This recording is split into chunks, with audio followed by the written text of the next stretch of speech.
ఎలక్షన్లు అయిపోయినాయి, మళ్ళీ ఇది అంతా అయిపోయింది, సీఎం అయిపోయినాడు, ప్రధాని అయిపోయినాడు, మంత్రులు అయిపోయినారు, అంతా అయిపోయినాడు, ఇంకా కేతిరెడ్డిని ఇంకా ఏంది చెప్తున్నాడు ఏందని. సరే, ద బ్యూటీ ఆఫ్ డెమోక్రసీ, ప్రజాస్వామ్యం వర్ధిల్లాలని పెద్ద పెద్ద స్టేట్మెంట్లు ఇస్తూ ఉంటాం, అతిపెద్ద డెమోక్రటిక్ నేషన్ అని చెప్తూ ఉంటాం.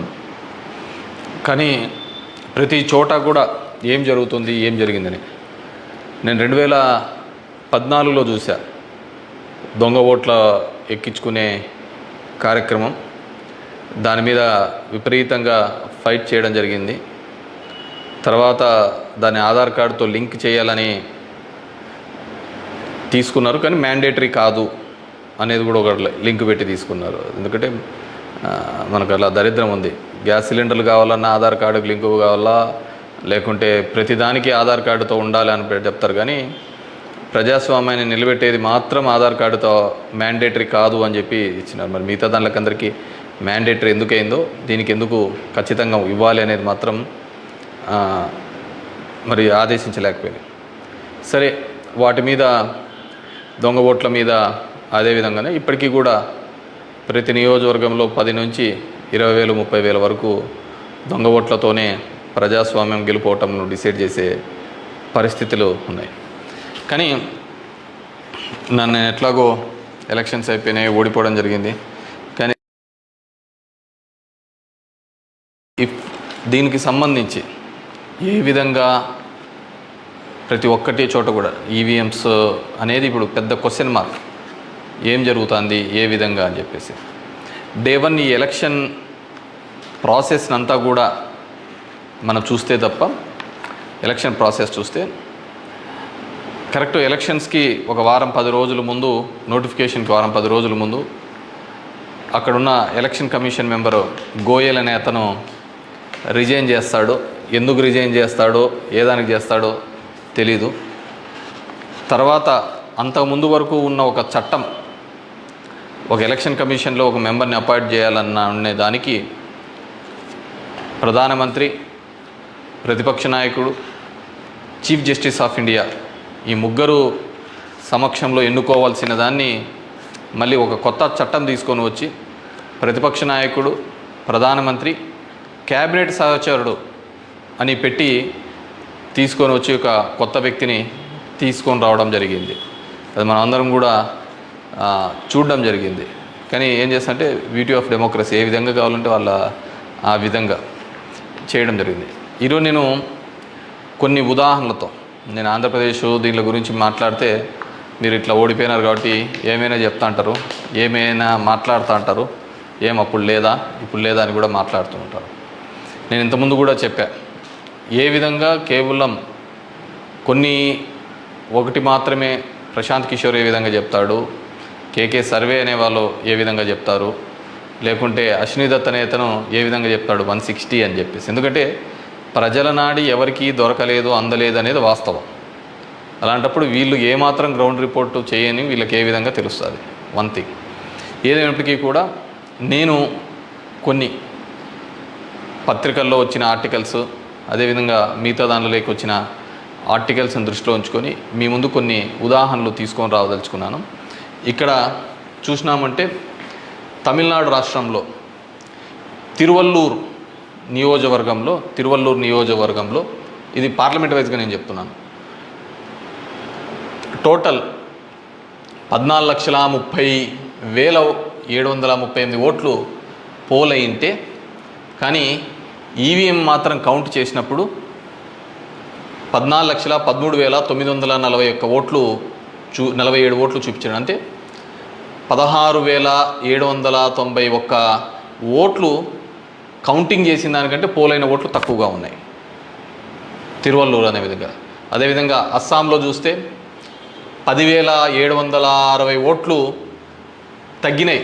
అంటే వీళ్ళు కౌంట్ చేసిన దానికి, వీళ్ళు ఈవీఎంలో ఇచ్చిన దానికి పోలింగ్ అయిన దానిలోకి చూస్తే, పోలింగ్ అయినది చూస్తే 12,40,306 అయితే ఈవీఎంలో కౌంట్ చేసిన దానిలకు 12,29,546 ఓట్లు ఉన్నాయి, 10,760. ఒడిస్సా ధెనకల్ అనే చోట 11,93,460 ఓట్లు ఈవీఎంలలో పోలయింటే ఈవీఎంలు కౌంట్ చేసినప్పుడు మాత్రం 11,84,033 9,427. అదేవిధంగా గుంటూరు మన ఆంధ్రప్రదేశ్లో చూస్తే 14,11,989 పోలయింటే కౌంటింగ్ చేసినప్పుడు 14,04,061 ఓట్లు 7,928 ఓట్లు పోలైన దానికంటే ఈవీఎంలలో తక్కువగా కనపడడం జరిగింది. అదేవిధంగా ఎక్సెస్ వచ్చినాయి, అంటే పోలైన దానికంటే ఈవీఎంలలో ఎక్సెస్ రావడం జరిగింది. ఆ సంఖ్య చూస్తే అస్సాంలో కరీంగంజ్ అనే చోట చూస్తే 11,36,538 ఈవీఎంలలో పోలయింటే ఎంచే టైంకి 11,40,349 అంటే 3,011 ఓట్లు పెరిగినట్టు కనపడినాయి. అదేవిధంగా ఒంగోలులో చూస్తే ఈ 13,99,707కి కౌంట్ చేసినప్పుడు 14,11,174 ఓట్లు. అదేవిధంగా ఒడిశా దాంట్లో బలాస్పూర్, మధ్యప్రదేశ్లో మండ్లా, అదేవిధంగా బీహార్లో బుక్సర్, ఇవన్నీ చోట పోలైన ఓట్ల కంటే ఈవీఎంలలో పెరిగిన ఓట్లు ఇవి. అదేవిధంగా ఇక్కడ పోలైన ఓట్ల కంటే ఇక్కడ తగ్గిన ఓట్లు. ఇది ఓవరాల్గా కూడా చెక్ చేసుకుంటే వచ్చిన విషయం. రెండో దానికి చూస్తే టోటల్ ఈ విధంగా చూస్తే దేశవ్యాప్తంగా 140 నియోజకవర్గాల్లో ఈ విధమైన ఓటు డిఫరెన్సెస్ జరిగినట్టు మొత్తం దీనిలో ఫామ్ 17సికి దీనిలో చెక్ చేసిన చోట మనము చూడడం జరిగింది. పైకెత్మ అదేవిధంగా ఈ విధంగా 16,000 ఓట్ల నుంచి ఈ విధంగా చేయడం జరిగింది.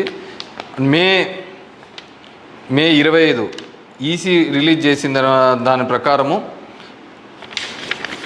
ఒక్క నిమిషం, ఇవన్నీ కూడా చిన్నవి మాక్ ఓటింగ్లలో జరిగినవి ఇవన్నీ అని చెప్పేసి వాళ్ళు చెప్పడం జరిగింది. ఇంకా ఏమంటే ఫామ్ 20 ఇంకా ఇంతవరకు ఆన్లైన్లో కూడా అప్లోడ్ కాలే. మామూలుగా ఇవన్నీ ఆన్లైన్లో అప్లోడ్ కావాల్సిన విషయం. ఎందుకో అవన్నీ చెప్పచ్చు, లక్షల మెజార్టీలలో వస్తున్నప్పుడు ఈ 1000, 2000, 3000 ఎందుకు ఈ విధంగా అని చెప్పేసి నేను దానిలో కూడా కొన్ని ఉదాహరణలు చెప్తాను. దీనిలో సంబంధించి చూస్తే మొదటిది ముంబై నార్త్ వెస్ట్ మహారాష్ట్ర దానికి సంబంధించి మొత్తం ఈవీఎంలలో పోలైన ఓట్లు 9,51,580 ఓట్లు మొత్తం పోలైనాయి.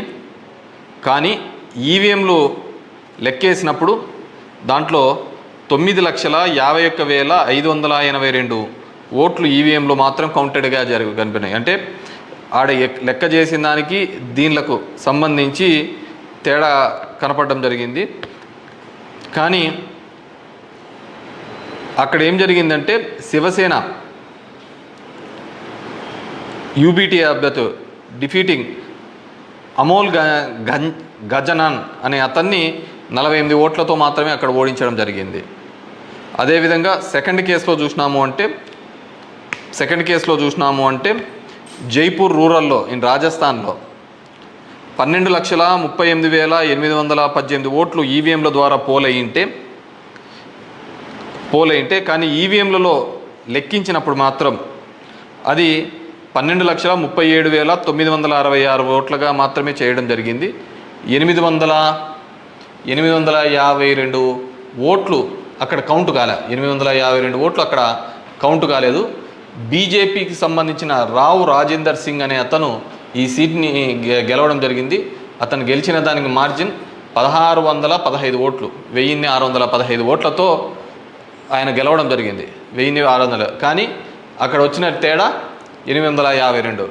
ఇది ఇట్లా మారిపోయినా ఇది ఇట్లా గెలిచిందో అంటే ఆ లోయెస్ట్ మార్జిన్. ఎందుకని థర్డ్ కేసు చూస్తే కంకర్ ఇన్ ఛత్తీస్గఢ్ అక్కడ పోలైన ఓట్లు 12,61,103 ఈవీఎంల ద్వారా ఓట్లు పోలైంటే ఈవీఎంల ద్వారా మనకు ఫామ్ 17లో ఇచ్చినప్పుడు ఈవీఎంల ద్వారా ఉండేది. కానీ లెక్కేసినప్పుడు 12,60,153 ఓట్లు అక్కడ కౌంటెడ్ అని 950 ఓట్లు ఆడ కౌంట్ చేయలే, మిస్ అయినాయి.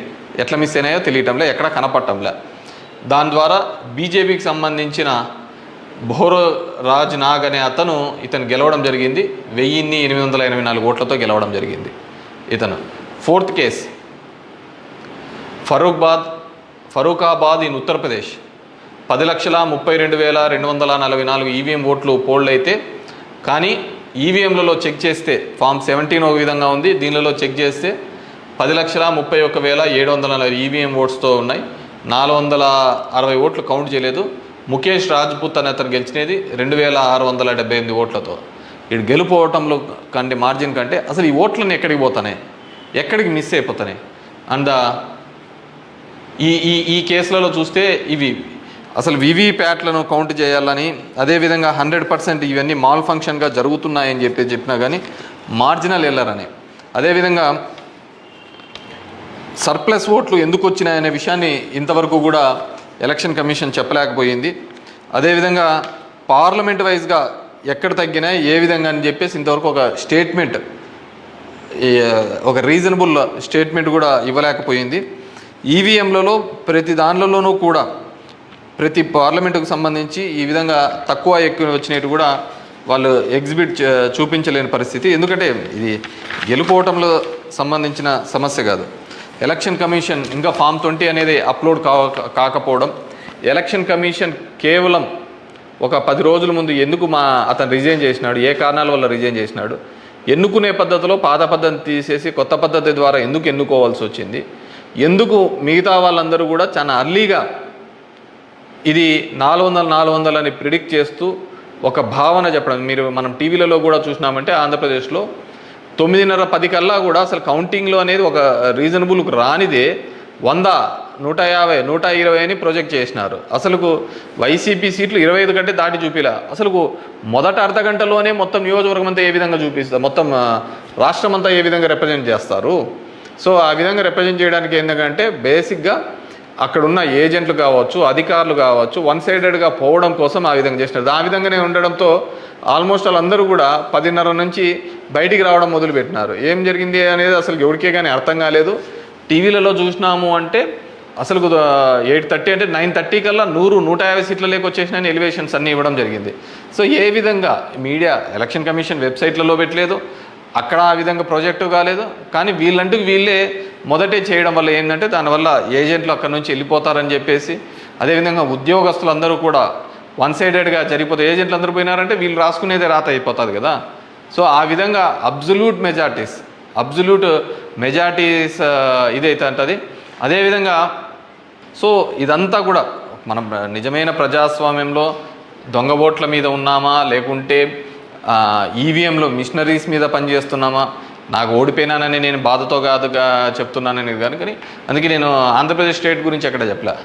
దేశంలో జరిగినది వివిధ దీనిలలో చెప్పినది. ప్రశాంత్ భూషణ్ కూడా ఆయన సీనియర్ లాయర్గా కూడా ఆయన కూడా పోరాడుతున్న సందర్భం చూసాం. సో ఇది మనం మాట్లాడకపోతే, ఎందుకంటే మేము ఎక్కడైనా ఊర్లలో పోయినా కానీ, ఊరు నుంచి వచ్చినా కానీ, టౌన్లో కానీ మిగతా వాళ్ళన్నా మేము వేసామని చెప్తున్నారు. మరి వేసింటే ఓట్లు ఎక్కడికి పోయినాయి, ఎవరికి పోయినాయి? ఎక్కడి నుంచో వచ్చి 3,000తో గెలుస్తామని చెప్పేసి ధర్మవరంలో 2 నెలల నుంచి చెప్తున్నారు. ఏ విధంగా ఆ ఫిగర్ అచీవ్ అయ్యి 3 నెలల నుంచి చెప్తుంటారు? So it's a big question mark. So there is completely ఏదో ఒక సెక్షన్లో అయితే మ్యానిపులేషన్ జరిగింది. ఇప్పుడు ఏం చేసేది ఎందుకు కాదు, కానీ జస్ట్ ప్రజలందరూ కూడా మనం అందరం వివేకంగా ఆలోచించుకొని డెమోక్రసీ ప్రజాస్వామ్యాన్ని ఇదే పెట్టుకుంటూ పోతా అంటే మోడీ 3 అవుతుంది, మోడీ 4 అవుతుంది, మోడీ 5 అవుతా ఉంటుంది. ఇంక జనం యొక్క ఓటుకు దాని విలువకు ఎటువంటి విలువ ఉండలేని పరిస్థితి మనం చూడగలుగుతాం. So these are all planned and స్క్రిప్టెడ్గా అంతా కూడా జరిగిందని పూర్తిగా నేను నమ్ముతున్నాను. పబ్లిక్ జనం కూడా అదే విధమైన ఆలోచనలతో ఉన్నాయని నమ్ముతున్నాను. వాట్ ఎవర్ మేబీ నాకు కూడా ఈ 5 ఏళ్ళు కూడా జనాలు మీరు ఇంకా తిరిగినే చాలు, చేసినే చాలు, ఇది చాలు అని చెప్పేసి ఒక బ్రేక్ ఇచ్చినట్టుగా ఉంది. కానీ బ్రేక్ ఇచ్చినంత తప్ప నాకు రాజకీయాలు తప్ప వేరేది ఏమీ తెలియదు. కాబట్టి డెఫినెట్గా నా గొంతును వినిపిస్తూనే ఉంటాను. అన్ని విధాలుగా కూడా ఎక్కడెక్కడ ఏ తప్పులు జరుగుతున్నా కానీ, అది నియోజకవర్గ వ్యాప్తంగా కావచ్చు, రాష్ట్ర వ్యాప్తంగా కావచ్చు, దేశవ్యాప్తంగా కావచ్చు, ఖచ్చితంగా ఇంకా ఇట్లా కాకుండా నేనేం వేరే వాళ్ళను బూతులు తిట్టేది ఇంకోటి ఆ అవసరం లే. జనాలకు ఎంతో కొంతమంది కన్నా సరే నాకు తెలిసిన విషయాన్ని షేర్ చేసుకోవాలనేది ఒక ఆలోచన విధానంగా అనుకున్నాను. డెఫినెట్గా ఐ విల్ కంటిన్యూ దట్. ఎందుకంటే చూస్తున్నాం అక్కడక్కడ జరిగినవి ఇవన్నీ కూడా. ఐ వాంట్ గివ్ ఎన్నుకున్న ప్రభుత్వానికి కూడా వాళ్ళకు కూడా మనం కూడా ఒక 6 months మనం కూడా టైం ఇవ్వాలి. వాళ్ళు ఏం చేస్తారు, వాళ్ళు ఇచ్చిన మాటను ఏం చేస్తారు, ఏ విధంగా కట్టుబడి ఉంటారు అనేది చూడాలి. ఎన్నెన్నో వాగ్దానాలు ధర్మవరానికి ఇచ్చినారు, రాష్ట్రానికి ఇచ్చినారు, చాలా వాగ్దానాలు ఇచ్చినారు. కాదు అవి ఎంతవరకు నెరవేరుస్తారు, లేదు కేవలం కక్ష సాధింపు చర్యలతోనే మిగిలిపోతారా, ఇవన్నిటినీ కూడా కాలమే సమాధానం చెప్తుంది. సో అప్పుడు end of the day who is the best అనే పద్ధతికి మనం అందరం కూడా మాట్లాడుకుంటామని చెప్పేసి తెలియజేసుకుంటూ, ఈ ఈవీఎంస్లో జరిగిన ప్రతి ఒక్కటి కూడా మీ దృష్టికి తీసుకొని రావాలనే ఒక ఆలోచన. నాకు తెలిసిన డిఫరెంట్ పేపర్లలో ఆర్టికల్స్ డిఫరెంట్ వాళ్ళు ఇచ్చిన ఇన్పుట్స్ ప్రకారం నేను చెప్తున్నాను. సో ప్రతి ఒక్కరికి ఓటు హక్కు కల్పిస్తానన్న ఈసీ మరి ఇన్ని టోటల్ ఓట్లు వేసిన దానిలో చూస్తే దేశవ్యాప్తంగా 362 నియోజకవర్గాల్లో 5,54,598 ఓట్లు మిస్ అయినాయి, కనపడటం లేదు. అది హెచ్చు తగ్గుల్లో కావచ్చు, దీనిలో కావచ్చు, కరెక్ట్గా రాకుండా అన్ని ఓట్లు మిస్ అయినాయి. మరి ఈ ఓట్లని ఎక్కడికి పోయినాయి? సో ఇదే పద్ధతిలోనే మొత్తం నడవాల్సిన పరిస్థితే అనేది కూడా మనమందరం కూడా ప్రజాస్వామ్యంలో ఉన్న ప్రతి ఒక్కరు కూడా మనమందరం కూడా ఆలోచించుకొని భవిష్యత్తులో దీని మీద మాట్లాడకపోతే నిశ్శబ్దంగా ఉన్నాము, వచ్చింది మన గవర్నమెంట్ ఎగలాడదామని, ఇంకోటి వచ్చింది ఇది అని చెప్పేసి వాళ్ళు చేసినారు. సరే సదరన్ పార్ట్ ఆఫ్ ఇండియాలో కొత్తగా తీసుకొని వచ్చినారు, కులం మతం అనే దాని మీద రాజకీయం తీసుకొని వచ్చినారు. కానీ ఇవన్నిటినీ కూడా ఆలోచించాలి. డెమోక్రసీని మళ్ళీ మనమందరం కూడా నిలబెట్టాలి అంటే కూడా ఇవన్నిటినీ కూడా ప్రజలు ఆలోచించుకొని వారి గలం ఇప్పి వారందరూ కూడా వీటి మీద మాట్లాడాల్సిందిగా కోరుతున్నాను. Thank you.